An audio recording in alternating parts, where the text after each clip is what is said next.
Howdy, everyone, and welcome to our 2020 Texas 4-H Council Delegate at Large speech and question and answer presentation sessions. We thank you all for coming and watching. We're sorry that we couldn't be there in person as we all had hoped to be in College Station, Texas. Tonight, we will have 13 candidates that had started from the original 34 in the process. There was a great competitive pool of applications this year, and we're excited to listen to these candidate speeches. You will be able to see instructions on how to vote at the end of this video, and instructions will be in an email. Also, each candidate has 2 minutes to speak. Each candidate will have their speaking presentation, and then co-host and fellow Texas 4-H Council member Shawn Earthman will draw from a random pool of questions. So we will go ahead and get started. Candidate number 1, Kirsten Heselmeyer. One of my fondest childhood memories was going to my great-grandparents' house. In the middle of their living room, there was an old rickety card table that always had a set of dominoes. Before I knew how to play 42 or even straight domino, my brother and I spent hours lining the dominoes up one by one, pushing them down and watching them fall, one after the other. Howdy, my name is Kirsten Heselmeyer, and I'm here today running for a Texas 4-H Council Delegate at Large position because of the way the dominoes have played out in my life. The dominoes in my life have perfectly aligned to bring me here today. My family and I moved out of the suburbs into the country. I started showing animals, then attending local and county council meetings, which led me to my first 4-H camp. At camp, I was sitting in the corner of the room reading a book. Yeah, I was that kid. I brought a book to 4-H camp. When 2 girls asked me to join in their game of concentration, I never once looked back. That weekend, I saw for myself the amazing people who've inspired me in my leadership journey, a journey that has now brought me to run for a state council position. Since then, I've met so many amazing people who've inspired me in my leadership journey. I was inspired to apply to be a Texas 4-H livestock ambassador. I applied and was rejected, so I spent the next year gaining experience, and I'm now proud to serve as the Texas 4-H livestock ambassador and to have logged over 200 hours serving in the agriculture community. I was inspired by a program called Special Edition and decided to bring it to my own county, an event where I'd have the opportunity to expose differently abled youth to agriculture.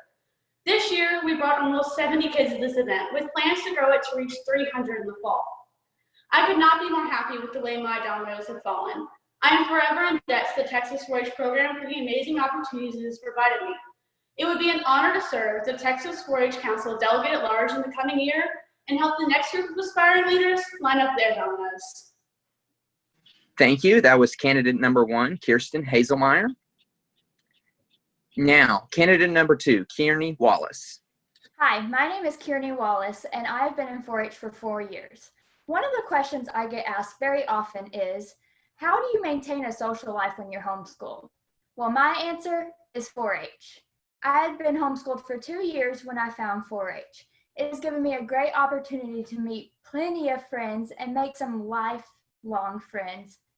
I have also learned plenty of life skills through 4-H. By competing in food show, food challenge, educational presentation, photography, and fashion, I've learned skills that I will use in my everyday life, even when I'm not in 4-H. I am so thankful for the opportunity to be in 4-H. I am a Healthy Texas Youth Ambassador. I am the Vice President of my county council and the President of my club council.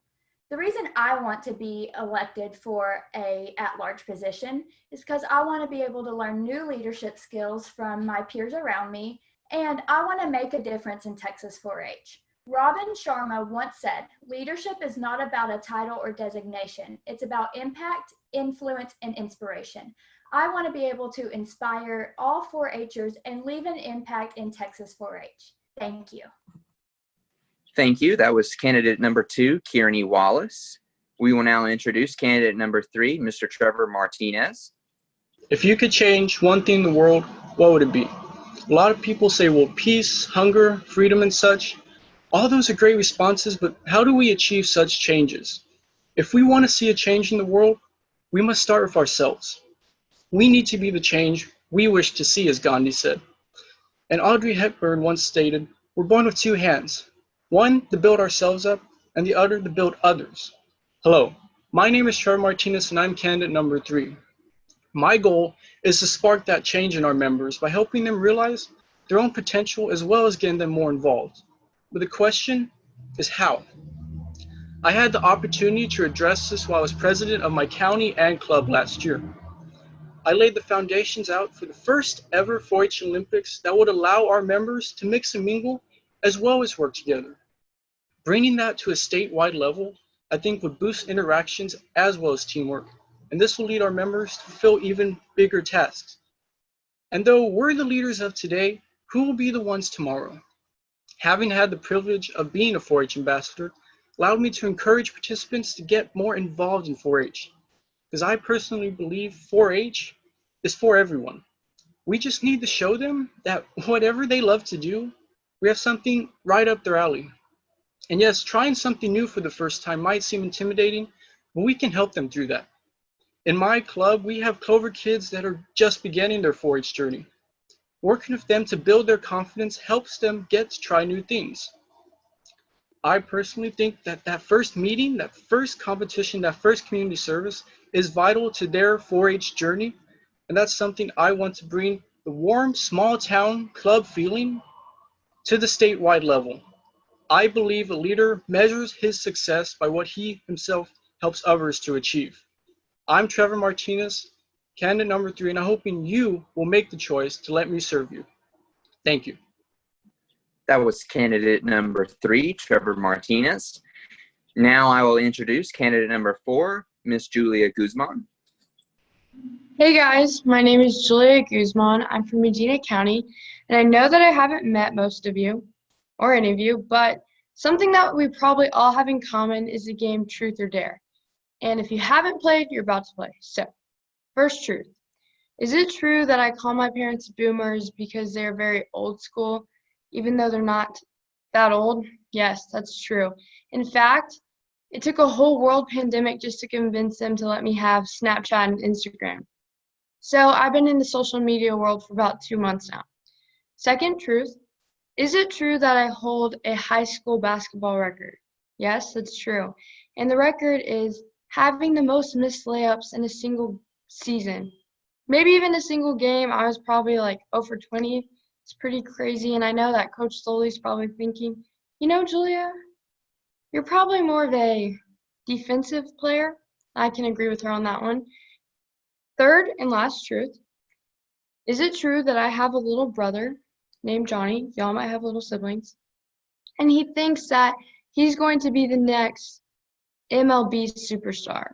Yes, that's true. So I had to bring Johnny back down to earth and introduce him and all his baseball buddies to 4-H. 1, turns out they love it. And 2, it turns out they're successful at something other than just a sport. You know, just in case the whole baseball getting drafted to the Houston Astros in the first round thing doesn't work out for them, because he loves it. Oh wait, I forgot about the most important part about the game Truth or Dare, the dare part. So, I dare you to be yourself and you do you. And I also dare you to vote for me, Julia Guzman. Thank you, and I won't let you down. Thank you. That was candidate number 4, Julia Guzman. Now I will introduce candidate number 5, Mr. Luke Reed. During the 1957 World Series, the New York Yankees were playing host to the Braves. Yogi Berra, the catcher for the Yankees at the time, was notorious for his trash talk as batters from opposing teams stepped to the plate. One Braves player, Hank Aaron, stepped into the batter's box only to be greeted by Yogi's ceaseless chatter. Hank's reaction to these distractions is a great example of a true leader. Howdy, my name's Luke Reed, and I'm here tonight to tell y'all how my similarities to Hank Aaron will make me a great choice as your next Texas 4-H Delegate at Large. Hank Aaron did not speak a word through all the pitches while he was at bat, even though Yogi was relentless in his efforts to be a distraction. Yogi would say things such as, "Hey, you're standing too close to the plate, back up a little," or, "Hey, choke up on the bat some." And finally he said, "Hey, you're holding the bat the wrong way. You're supposed to hold it where you can read the trademark." As the next pitch crossed the plate, the home run king put the ball in the left field bleachers. After rounding the bases and tagging up at home, he looked at the cheerless Yogi Berra and said, "I didn't come here to read." For those of you that don't know me, I like showing goats. However, one thing I've learned in all my involvement in showing is that no matter how focused you are on being successful, there will always be distractions. As a leader in and out of the classroom and show ring, I realized the importance of keeping my head in the game and not letting these distractions get in my way of achieving my goals. The same is true in all walks of life, and especially as a member of the Texas 4-H Council. If you elect me, I promise to use this leadership to not let these distractions get in my way of helping our state be the best that we can be. So please vote for me, Luke Reed, candidate number 5, as your next Texas 4-H Delegate at Large. And I'll prove to you that I didn't come here to read. I came here to get the job done. Thank you. Thank you. That was candidate number 5, Luke Reed. Now I will introduce candidate number 6, Ms. Chambre Clawson. Hello, Texas 4-H.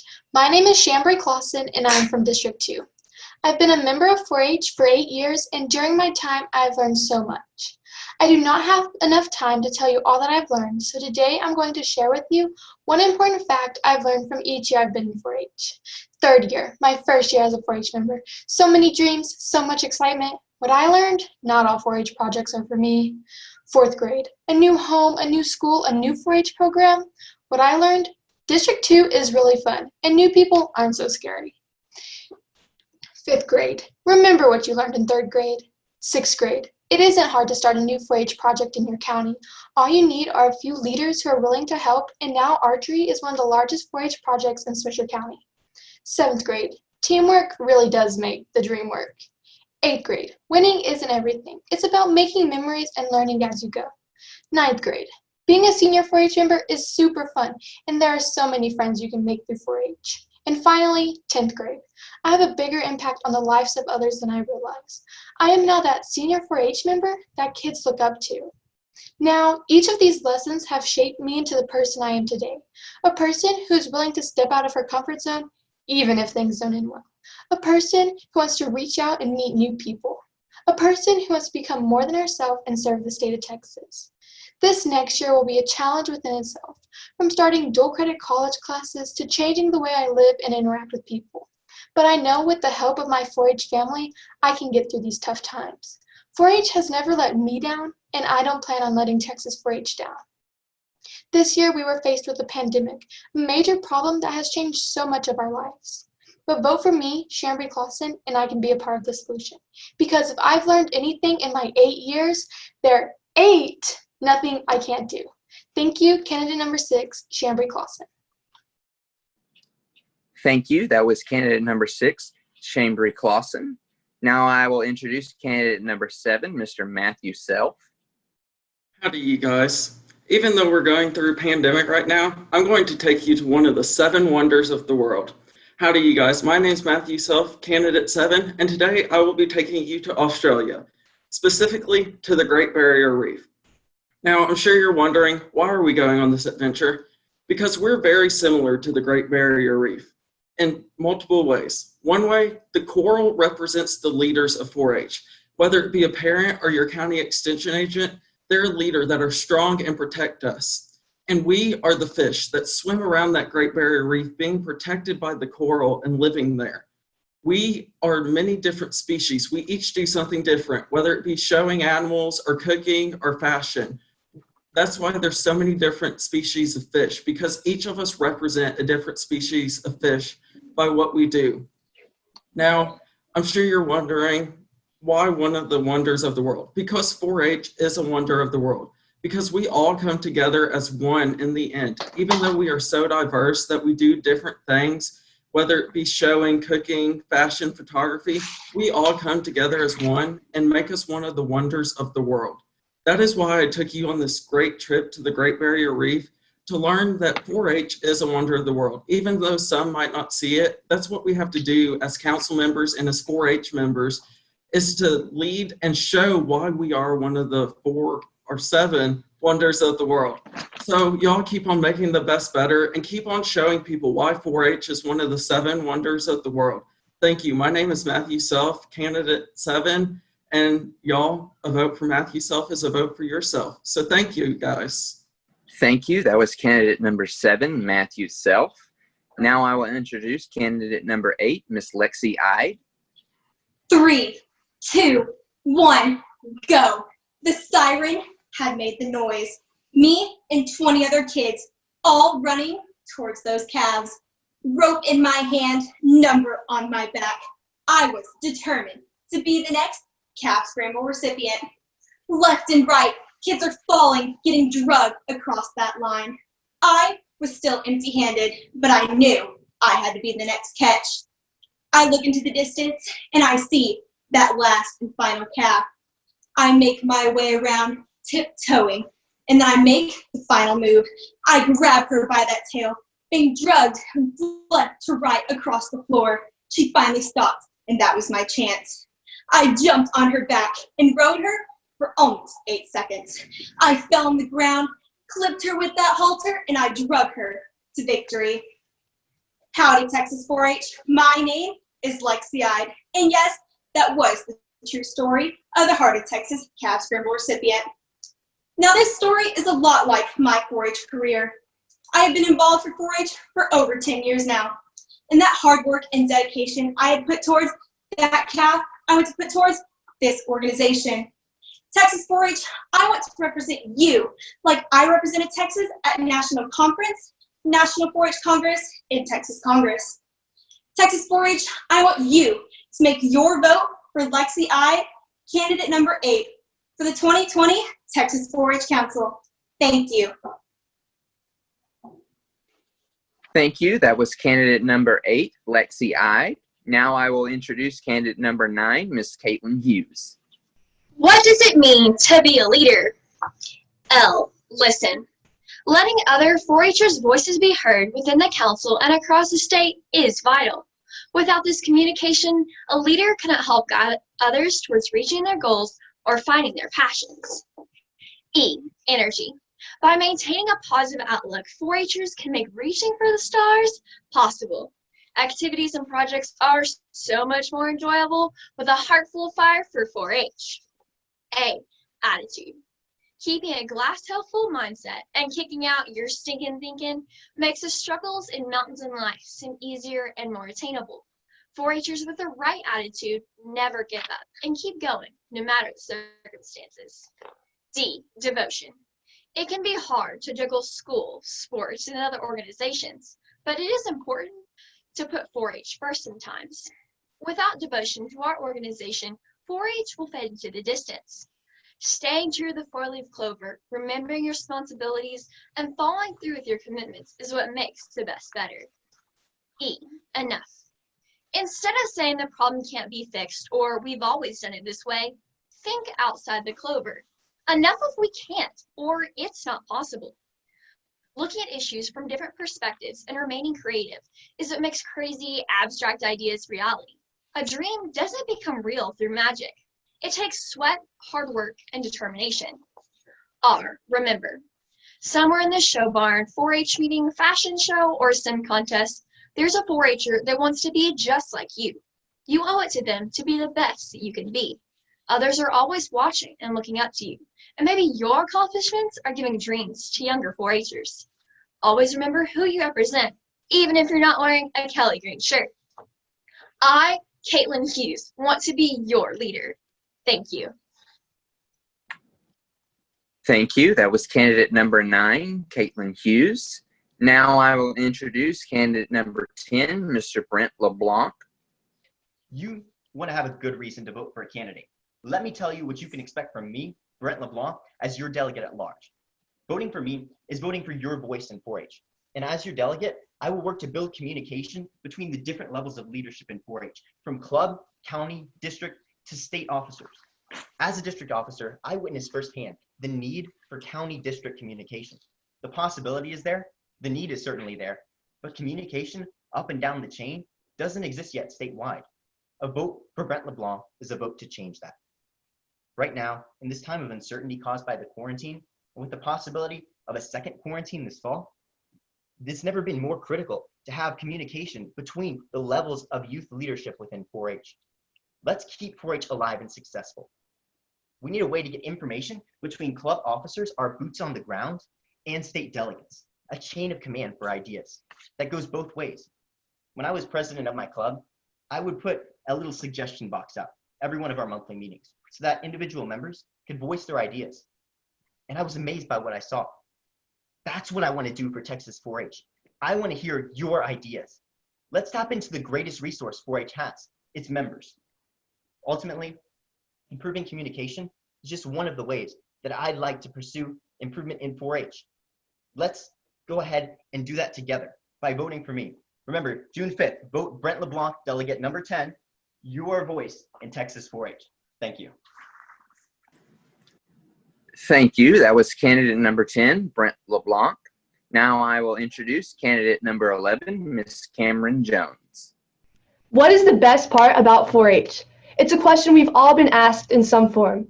During the last 9 years that I've spent involved in the program, I have never heard a 4-H'er answer this question without mentioning one monumental aspect: friendship. What's the best part about Roundup? Why do we travel across the state for contests? What keeps campers coming back to Brownwood year after year? 4-H is about more than just a diverse spectrum of projects and opportunities.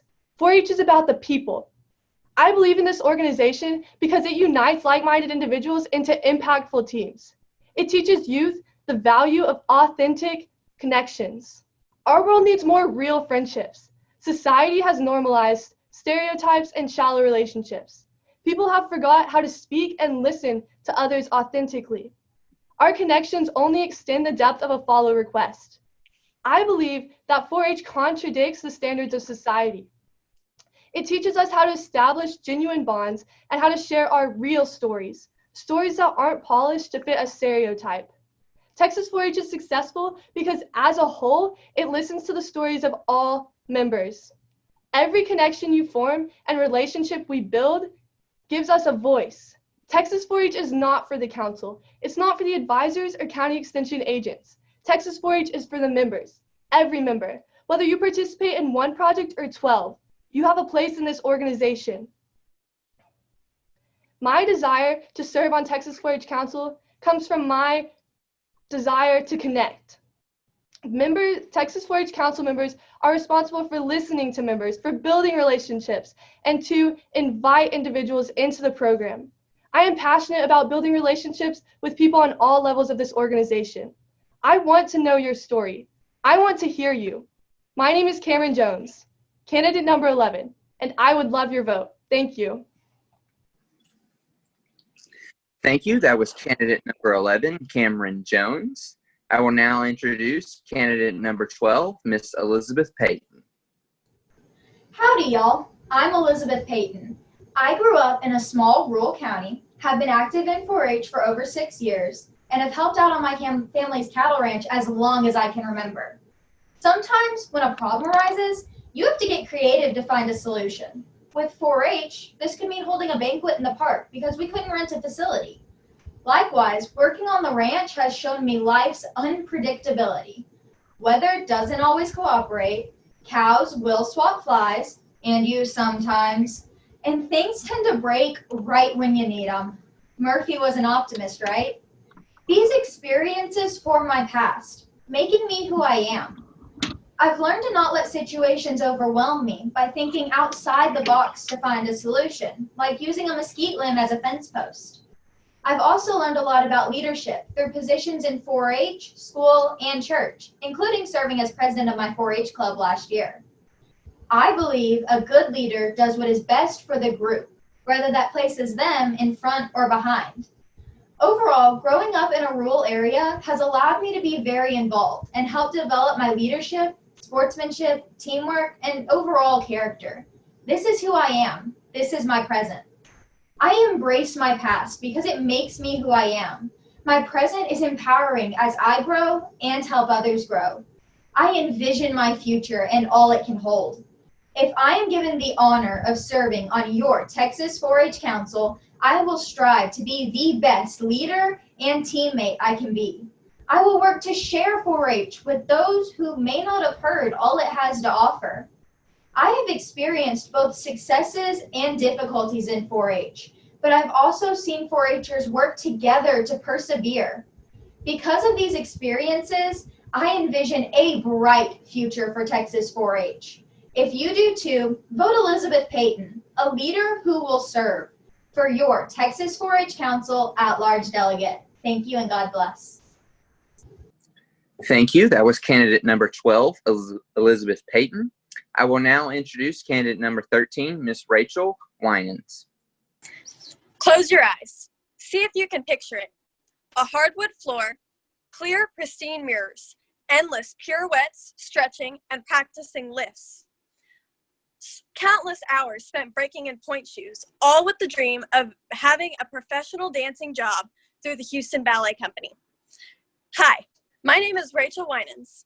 My main 4-H projects include horse, shooting sports, leadership, and public speaking. I'm sure you're probably wondering what happened. Well, let me tell you, life doesn't always go the way that you think it will. I suffered a knee injury that ended my dance career. Now I train horses, barrel race, shoot archery, pistol, rifle, shotgun, do educational presentation and public speaking contests, and serve as a shooting sports ambassador, equine ambassador, county 4-H council parliamentarian, club first vice president, horse club president, shooting sports club president, and hopefully next, Texas 4-H Council At-Large Delegate. 4-H is the best kept secret, and that's what I want to change. I have done so many projects through 4-H, both in a rural and urban area as I moved from a big city to a small town. I've shown livestock, done photography, done clothing and textiles, and dabbled in gardening and horticulture.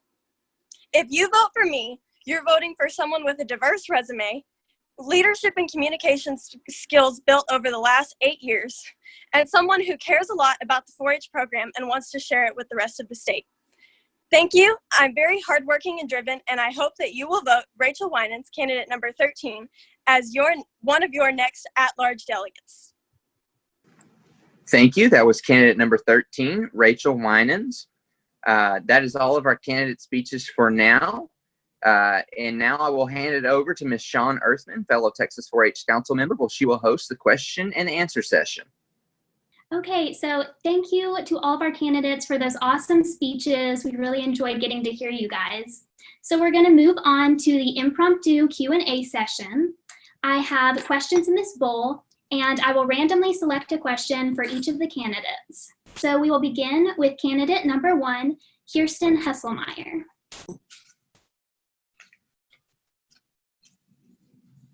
Kirsten, is knowledge more important than character? Or is character more important than knowledge? Well, especially when you're serving in a leadership position, character is more important than knowledge. While knowledge is something that's necessary, being able to have thoughts beyond just facts and problem solve will help in leadership positions. Thank you, Kirsten. Our next question is for candidate number 2, Kierney Wallis. Kierney, what would you say is the best attribute in a leader? I think that being able to have an open opinion and listen to other people's ideas as a leader is a very good idea, and to be open to learning new things that you might not know about whatever you're leading in. Thank you, Kierney. Our next question is for our candidate number 3, Trevor Martinez. Trevor, what is your leadership style and how have you learned to use it to lead? Well, I would say my leadership style is passion. Because I started off being active in 4-H, getting new to it, trying almost anything I could, food challenge, food show, photography, consumer, ag products, so much. And I kept at it and kept at it. And then a couple years ago, I even suffered a trauma that led to my below-the-knee amputation. And it changed my thoughts about competitions. Okay, but you can be passionate about giving back to your community. Because after going through that, I found out that community service, when the community unites behind you and helps you, it's important. And it really did show me how important that is. And now I serve that passion to do it, to give back to my community and try to motivate others to feel the same way. I would say my overall quality and my leadership style is passion, for trying to push and go determined and committed to whatever I do and push through all the obstacles I face. while staying passionate, because if you do not have a passion while leading, you cannot encourage others to do the same and be motivated. Thank you, Trevor. Our next candidate is number 4, Julia Guzman. Julia, if you could teach everyone in the world one thing, what would it be and why? So if I could teach everyone in the world one thing, I think it would be it's okay to be yourself.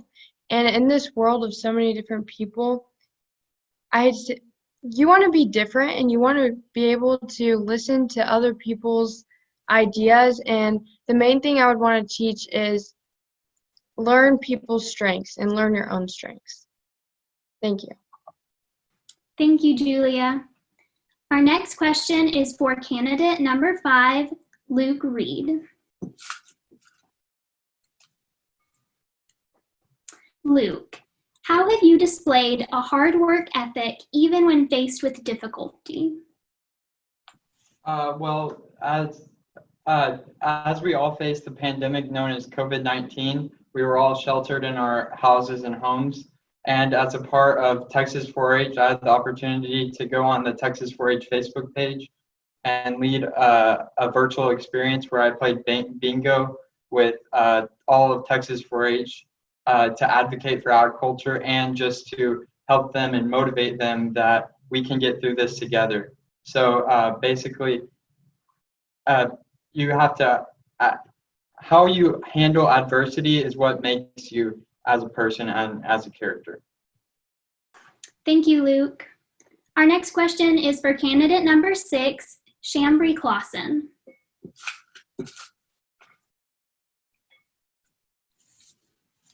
Chambre, who is one person, dead or alive, that you would like to meet and talk to, and why? One person that they are dead and I'd like to talk to is my grandma. And during this time of difficulty and adversity, I'd like to know what she would say and how she would overcome these hard times. And I'd also like to know how, because whenever she grew up, she also grew up during a time of a pandemic and where her world was in a struggle. So I'd like to know how she went through these times and how she was still able to raise a family who are hardworking and loving. And I'd like to know how she'd want me to live in this time. Thank you, Chambre. Our next question is for candidate number 7, Matthew Sell.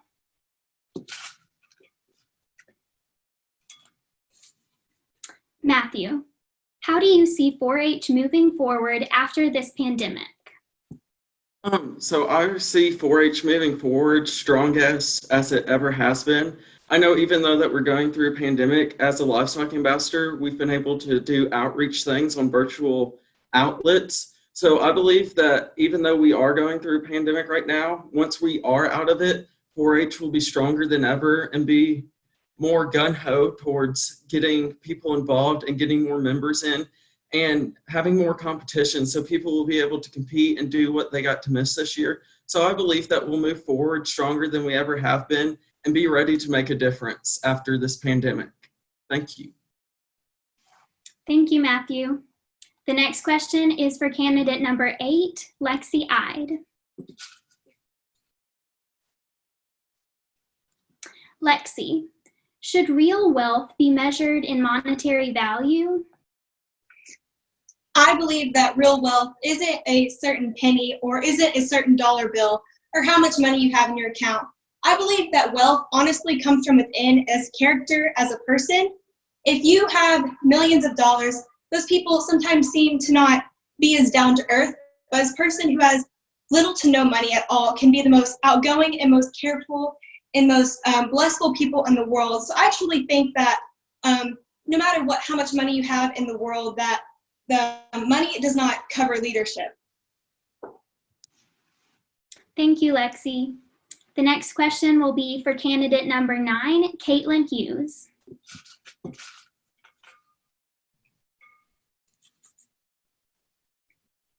Kaitlynn, what do you think humanity will be like in 100 years? That's a great question. We've seen from our history how we've changed as a people and as a society.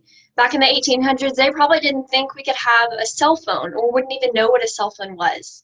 In 100 years, I see our society, our people, as something so diverse, so connected, and so advanced. I believe that we will have technology ranging from cars flying to agriculture in the sea to for more land space for people to live on. I think there's many things that we will be able to achieve. Maybe we cure cancer. Maybe 4-H is installed as a school program. Who knows? But I think it's going to be bright. Thank you. Thank you, Kaitlynn. The next question will be for candidate number 10, Brent LeBlanc.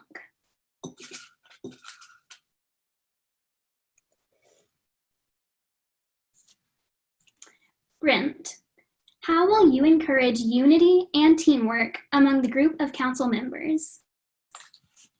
So one of the biggest things to think about when encouraging unity and teamwork is to think about a common goal. So for instance, this council has the common goal of bettering 4-H. And that's what we need to be thinking about as a council in going forward, is how can we better 4-H? That should be our uniting principle. And ultimately, that's how I see the council being united. Thank you. Thank you, Brent.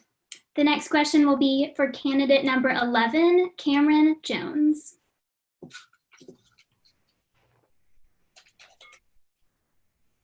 Cameryn, say you were placed in a group with somebody you may not personally like, or vice versa. A person in the group does not personally like you. How would you handle the situation? If I was placed in a group with someone that I didn't necessarily enjoy their company, or I knew that they didn't enjoy mine, I would approach it with a lot of understanding, and I would keep that in mind through all the decisions and probably be more aware of how I'm interacting with them and make sure that my communication is really clear and super kind, I guess, and easy. If there's actions that are taken or something I don't necessarily agree with by this person, I think it's very important to be kind with the communication. There's a good way to criticize and a bad, and I think if we understand each other and we just approach the team or whatever our goal is with an open-mindedness and kind of restart our mindset of the other person and open our minds to new ideas and give them an opportunity to prove themselves, or just be aware of the situation and know that there's a way that you can be nice and disagree and still get the job done. Thank you. Thank you, Cameryn. Our next question is for candidate number 12, Elizabeth Payton.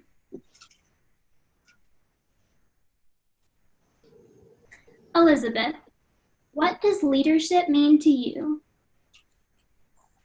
Leadership can have many different definitions. Some people see it as simply a title that you can have, and they may abuse that title and wield it over those that are under them. Personally, I see leadership as how you interact with a group or even just one other person. Leadership is helping others to see their full potential and grow in themselves. Even if you do not have the title of a leader, you can show others a good way, or even just in how you act, whether you pick up trash off the sidewalk, that can be you being a leader for future generations. Other people can see you doing that, and it will influence their daily lives as well. I also believe that you can be a leader by following. If somebody else is above you and if they are or aren't using their leadership correctly, if you do as they say and do what you're supposed to do and don't let your personal opinion of their actions affect how you act, then you can show others how to follow and not put themselves ahead of the group, because that person is a leader for a reason. Thank you. Thank you, Elizabeth. Our last question is for candidate number 13, Rachel Wynans.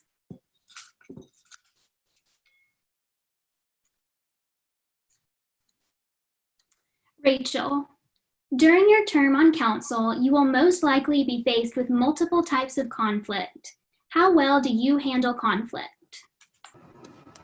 I would like to say that I handle conflict well. I love to communicate, and I love to talk things out and get to the root of a problem versus taking it out on another person. I think that communication is one of the most important aspects of a leader. So I intend to use that to solve any problem and any conflict. Thank you. Thank you, Rachel. And that concludes our impromptu Q&A session.